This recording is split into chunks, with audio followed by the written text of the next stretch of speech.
Today is the day. Pakita mo yung gitara, Hepe. Yes, eto na. Oh, dito G. Ito yung kwarto ni SJ, oh. Ipagpatawad mo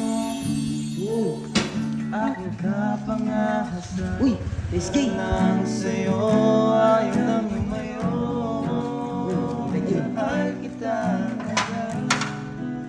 Eh, di ba sinabi ko na sa'yo, hanggang kaibigan na nga lang. Unahin mo muna yung sarili mo, ayusin mo muna yung sarili mo. Ayoko masayang yung kung kailan mahal mo na ako tsaka ako magiging ganito. G. Okay, tapos mo na dito. Salamat, SJ, ha. Sige po. G. Kaibigan mo naman pala, G. So guys, andito ko na kami ngayon and today is the day. Pakita mo yung gitara, Hepe. Yes, eto na. Mag-aara na nga pala kami kina SJ. Ang Nice, natuloy na to, G. Oo nga pala, guys, Oh, yan, G.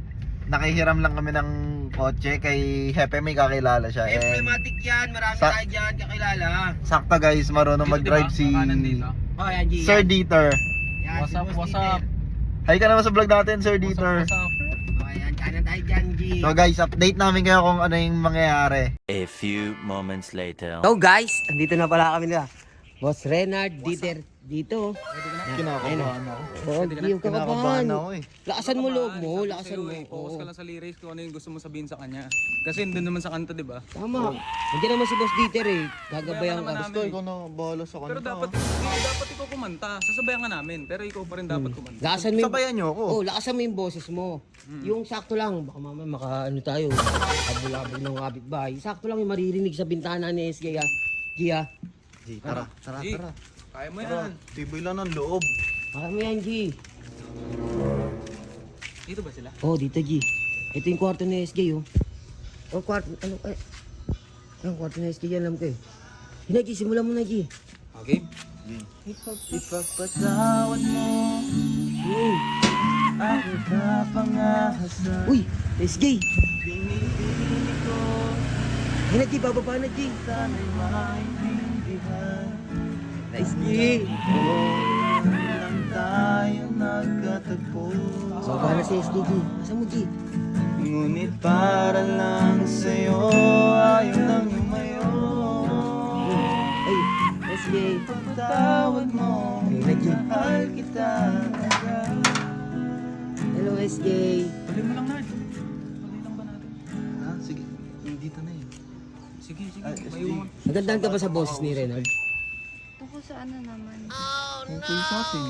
Eh, alam ko naman na napatawad mo na ako, pero gusto ko pa rin gawin lahat ng to.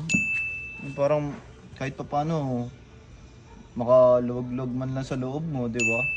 Di ba, Nerd, napag-usapan naman natin to na hanggang kaibigan na lang talaga ang kaya kong ibigay sa'yo. And, di ba, napapanood ko yung mga video mo na wala kang matuluyan tapos namumulot ka pa ng basura. Bakit kaya hindi mo muna isipin yung sarili mo? Hindi, Unahin mo muna yung sarili mo. kaya ko naman pagsabayin SJ. Mag-focus ka na lang muna, Nerd, sa sarili mo. Huwag na muna ako. Ang concern pala si SJ, eh. Akala ko ba mahal mo ako? Eh, di ba sinabi ko na sa'yo, hanggang kaibigan na nga lang. Hanggang kaibigan na nga lang tayo. Unahin mo muna yung sarili mo, ayusin mo muna yung sarili mo. Tsaka baka mamaya makita ka pa dito ni Kuya eh. Magalit pa yun sa'yo. Wala na bang kahit maliit na tsansa? Gusto ko maging tayo. Ayoko masayang yung kung kailan mahal mo na ako tsaka ako magiging ganito. Nard, alam mo concern lang ako sa'yo. Di ba sinabi ko sa'yo, unahin mo muna yung sarili mo. At sinabi ko na sa'yo na ako na mismo yung lalayo kasi kaya kasi nasaktan ni na Colonel dahil ko. Di ba? Ilang beses ko bang sasabihin sa'yo ng paulit-ulit? Unahin mo muna yung sarili mo. Nandito naman ako as kaibigan. Pero, ayun nga, unahin mo muna yung sarili mo. Pero Nagi. Ayusin mo muna yung sarili mo. Baka makita pa ni Kuya dito. Salamat, SJ, ha. Sige po. Uy, Nard. SJ. Kaibigan mo naman pala, G. Tara na.